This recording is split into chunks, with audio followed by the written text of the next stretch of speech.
how to adjust video speed in Microsoft Clipchamp. Hey everyone, welcome back to the channel. If you are new here, don't forget to hit the subscribe button and turn on the notification bell to not miss any updates.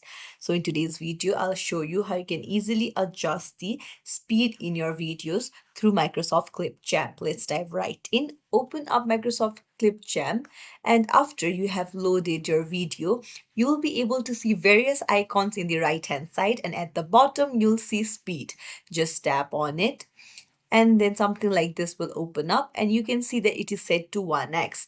Now if you drag it to the right hand side, then the speed will keep on increasing and you can see that the video duration is decreasing.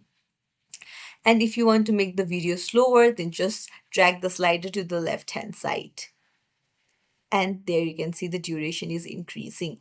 So just set it to the duration that you want to, and that's it. After that, you can hit save. If you found this tutorial helpful, don't forget to like and subscribe to our channel for more tips and tricks. Thank you for watching.